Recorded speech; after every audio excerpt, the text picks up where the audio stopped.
Hello everybody, how are you doing? Yes, this is another prediction video, number 143. Alright, so this weekend there are a few fights that I will be talking about. Yeah.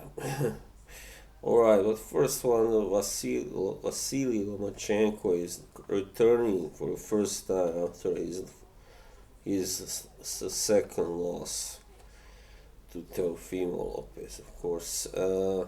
Returning on this Saturday, and he's fighting a guy called Masayoshi Nakatani. Yeah, so this guy Nakatani is 19 1-0 with 13 knockouts. He's a lot taller, he's 5 foot 11 and a half, and about the same age as Lomachenko. So he's still a lightweight. His last win he beat Felix Verdejo very impressively by a TKO in the ninth round. And before that, he also lost to Teofimo Lopez, also by this decision. A lot wider one than Lomachenko, of course. So this is, I guess a fight that is not completely, safe, to put it that way. But still, Lomachenko is the heavy favorite to win, despite the height disadvantage and all that reach. And so Loma is now 33, and well, I think in a large part that loss to Teofimo, well, maybe it was the inactivity that did it. Maybe it was the injury. Who knows? We never know. Maybe it simply was the fact that Teofimo Lopez is very good. He's one of the best, definitely. At 135 today.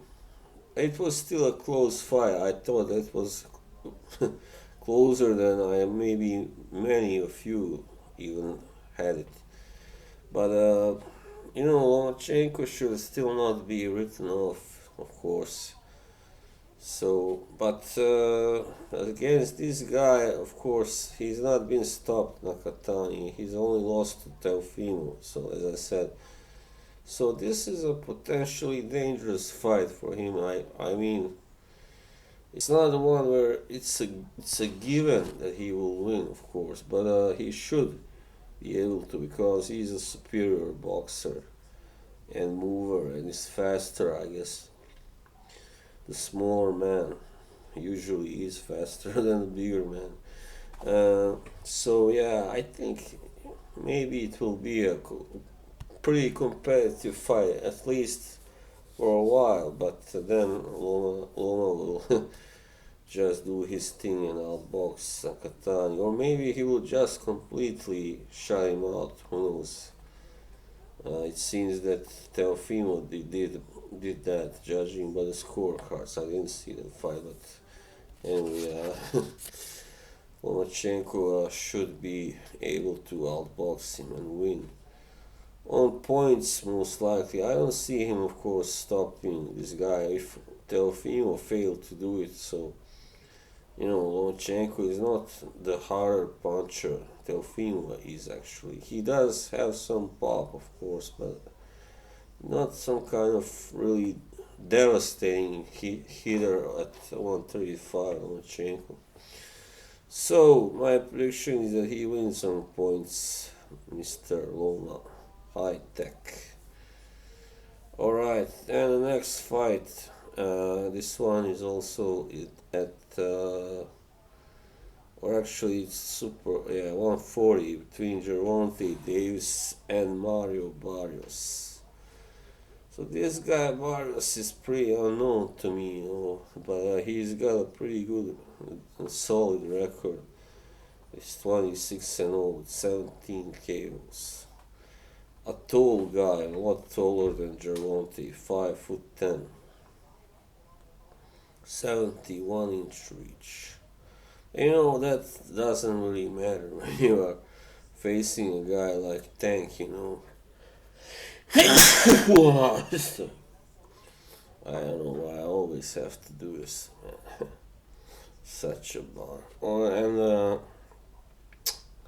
I guess his best victories are so far against Rosario and Batir Akhmedov, yeah. So, of course, Gervonta is 24-0, and all but one of those victories are by KO. And of course, in his last fight in October, he beat Leo Santa Cruz in a really good fight by KO in the 6th round. So, this man has almost stopped everyone, as I said. But he is facing a serious disadvantage at height. He's like almost 5 inches shorter. Also, he's got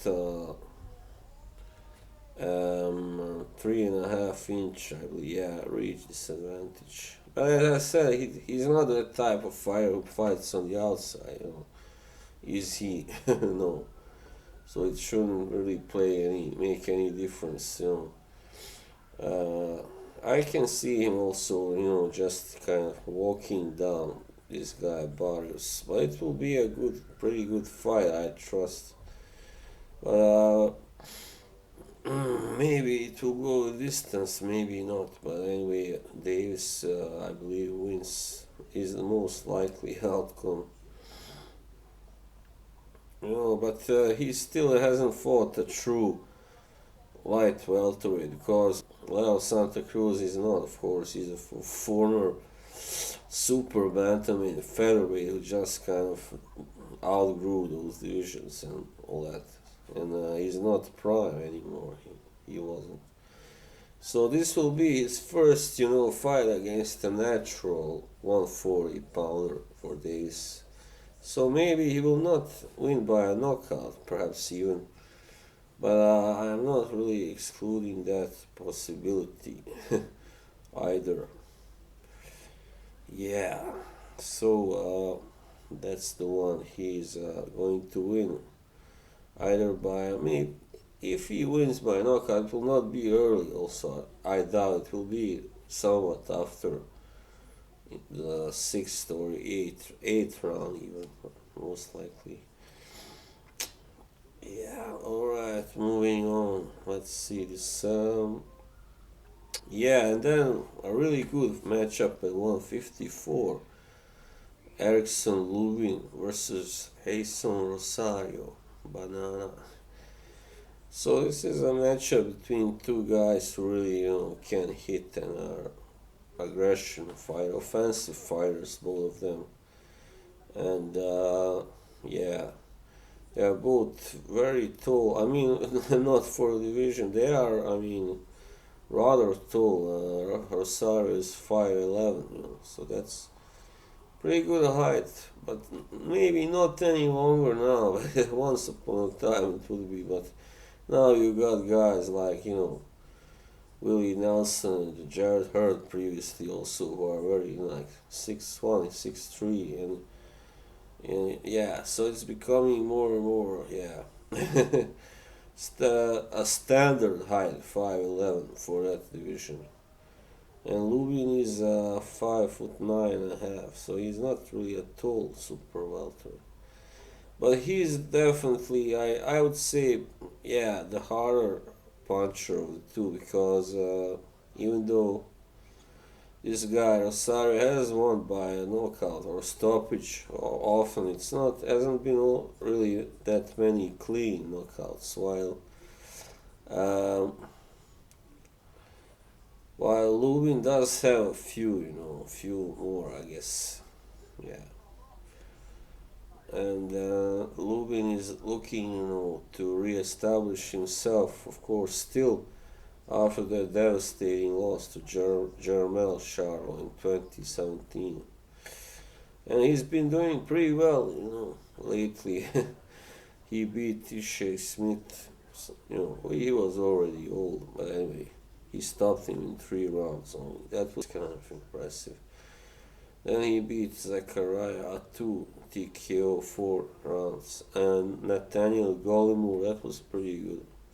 Unanimous, really wide unanimous decision. Then in his last fight in September, he beat Terrell Gosha by a pretty clear unanimous decision. So he's also learned how to win on points, not just, yeah.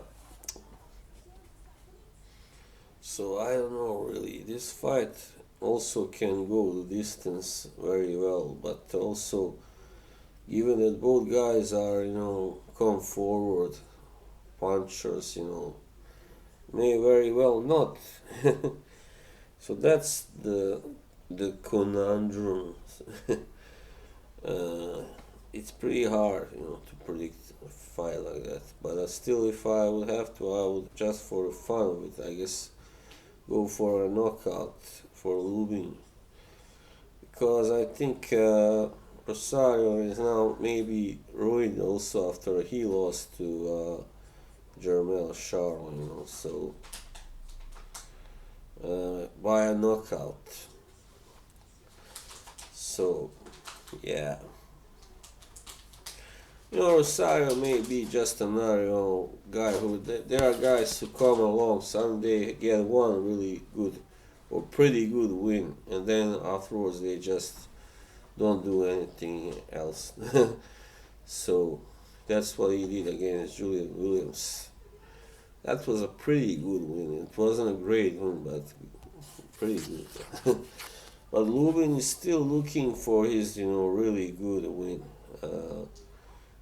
I guess his best so far, I don't know, maybe against Jorge Cota, maybe, I don't know, Nathaniel Goldman. Well, anyway, I favor Erickson Lubin to win, anyway, either by a knockout, TKO, or on points. Yeah, definitely. Yes. So I guess there is a little interesting, I guess, fight at middleweight, was it? Yeah. Between a new guy from Kazakhstan, Zhanibek Alimkhanuly, 9-0 with 5 knockouts, a 5'11.5" guy, and Rob Brant. And some of you may know Rob Brant because he is a guy who upset Ryota Murata for the WBA title almost 3 years ago.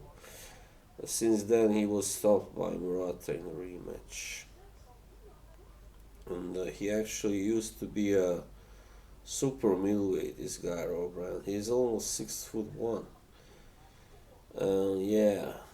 So this is a pretty interesting fight, but since it's in America, maybe this guy, who seems to be a puncher, Alimkhanuly, might have to, go for a knockout, So, anyway, I'm not gonna say both guys can win, I will say, just I just did that for fun of it. I didn't really want to seriously get into it. So anyway, it's a pretty open fight, but I don't know this guy Alimkhanuly, so I can't tell you, whether he is the bigger favorite or Rob Brant has more experience, of course, and has fought for some of the best anyway in the division so far. All right, so that was all for now. See you and bye bye. Keep subscribing.